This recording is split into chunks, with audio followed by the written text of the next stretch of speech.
Hey guys, it's Duane here from DewyHQ. It's been a while since I've uploaded, but we've had some new news drop about the Persona game on the 3DS. For those who don't know, Persona Q was my first game in the series after watching the Persona 4 anime, so I've been keeping my eye on it since the game was first announced along with the Persona 3 and 5 dancing games. We were only originally teased with the title drop saying Persona Q2 and they were working on it, but nothing else. So naturally, since I'm excited, I'd like to share my thoughts on the trailers that they've released and do a bit of analysis and theory. I'll also give a spoiler warning for any of those that haven't completed Persona 3, 4, 5 and Q. Be warned because I will be going over some vital plot points. So, what do we know so far? Well, we know the Phantom Thieves are cruising through Mementos when they are suddenly transported to a mysterious place. They end up in an unknown town surrounded by enemies. While they're trying to make their escape, they stumble into a cinema in which they cannot leave. This is similar to the scenario in Persona Q1. In the cinema lobby, they meet two original new characters, Nagi, a woman with black hair that dresses in white, and Hikari, who is described as a downcast looking girl, but displays elements from movies, looking at the film reel on her old school direct cap and her megaphone. Nagi explains to the Phantom Thieves that they've just exited a movie, which seems to be a labyrinth. During these ventures into the labyrinth/movies, they'll meet people with similar powers to their own, referring to the P3 and P4 game. So with the basic summary of the plot, we're going to get a very similar setup to Persona Q1, but with a main focus on the Persona 5 characters, with the Persona 3 and 4 gangs joining in later. Let's have a quick look over the trailers and see if they hide any secrets that might allude to the plot. Atlus released two videos, one being an initial reveal, which was around a minute long, and then an extended trailer, which was about a minute 30. So let's have a look at the initial reveal first. We begin our trailer with an old-fashioned countdown seen in early movies, showing cuts of the main characters from 3, 4, and 5. Hikari is saying that she doesn't have any friends, and as we begin the film, a robotic voice advises that the film will begin shortly. Along with Hikari, standing at the front of the theater screen, we see a shadow figure literally shadowing her. I believe this shadow figure will have a large role to play in Hikari's story. Following this, we get a glimpse of the Morgana bus traveling through Mementos, possibly from the opening cutscene, and then we jump straight into a jungle scene where the dinosaurs seem to rule, potentially meaning that we may receive a parody of Jurassic Park. The oddest thing about this scene is that the dinosaurs almost seem human-like. The main T-Rex has long blonde hair and is wearing makeup, and the other dinosaurs around it seem to have emotionless human faces, or rather, the faces of dolls. Either of these dinosaurs seen here could be an FOE enemy, seen in previous games. After this, we've catch our first glimpses of the chibi-fied Phantom Thieves sitting in the theater watching a film as they discuss their new location. Among these shots, we see a bunch of robots and one that looks very similar to Igus. Whether this is her or not, we do not know. Hikari explains that there are films here that she needs to watch, possibly meaning she needs to see all the labyrinths all the way through to leave the cinema. We also get our first glimpse of gameplay in action through the 4 different mini videos. One seems to show the first cutscene where the P5 team arrives, and under that shows Caroline and Justine being introduced.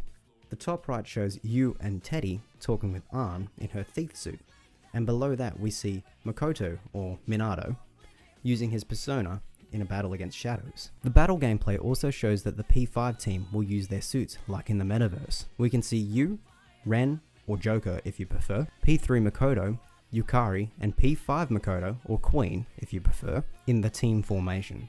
Another noteworthy point is that the gameplay here is at a later point in the game, based on their stats of the characters we see here.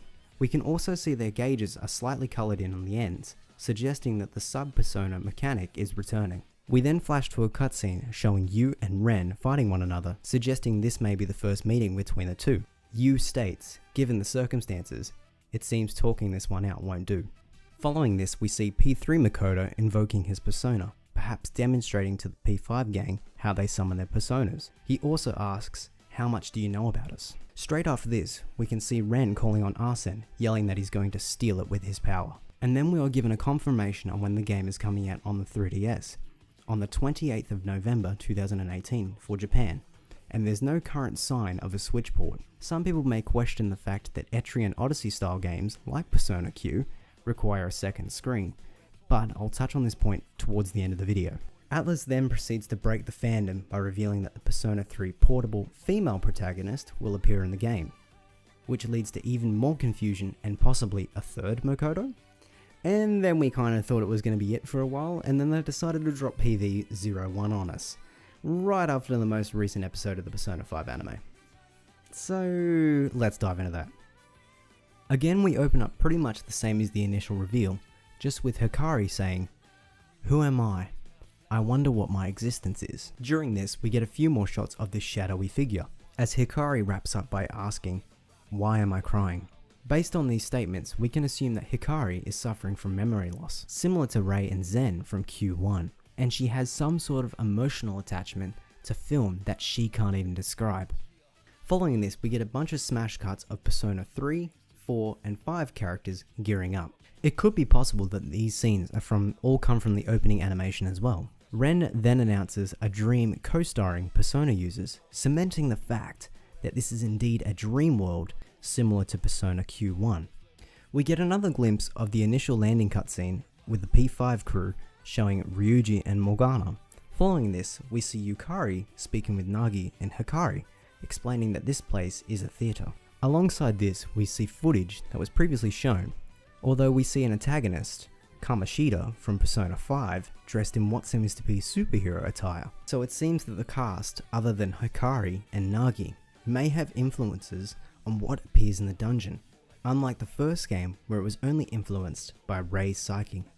Shortly after, we see more cutscenes of the cast in the movie theatre watching the film. Possibly this takes place after all the characters have met, where Hikari and Nagi, or possibly the Velvet attendants, are explaining on how things work and what they need to do, or it just takes place during the opening animation, but I believe the former.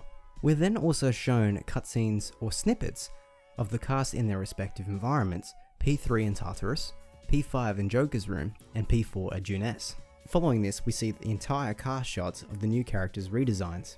Interestingly, Yu states, "Save the touching reunion for later. Shall we get going?" This may possibly allude to the fact that this game may take place straight after Persona Q1, meaning that both the P3 and P4 cast still remember each other. As they went to return to their respective worlds, they were transported here instead. This would save a lot of revisiting the same conversations in the past title, and would draw focus to the interactions with the Persona 5 cast and the Persona 3 female protagonist. Along with the extra gameplay, we can confirm that the sub-Persona system has indeed returned, with Queen using Decorabia, Goro speaking with Yukiko and Teddy, and Hikari exploring with the gang, which seems to be a fake happy children's stage set. In the top right, we see what seems to be a space-themed environment, with a shield being generated. Possibly this is a new labyrinth. And we also see Yusuke drinking what seems to be a protein drink with Akihiko and Shinji. These scenes are too short to really decipher any more information out of them.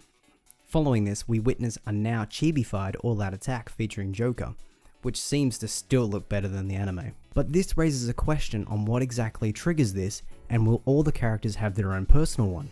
The next shot confirms that the new song being played in the background is called Road Less Taken, in a collaboration between Lin and Lotus Juice, while showing us a color splash of all the female characters, with 3 and 4 put together, while 5 is on their own angle.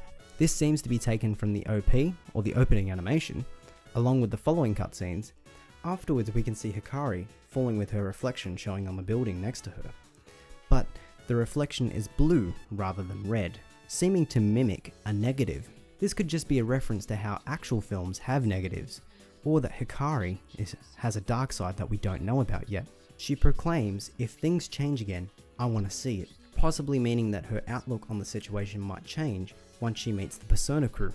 And to wrap things up, Ren showcases the box art and goes over the game's release, advertising that DLC will be available for the original battle themes from the respective games can be used.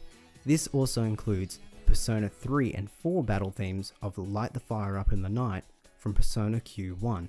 Now, with the relatively short analysis out of the way, let's get to theorizing.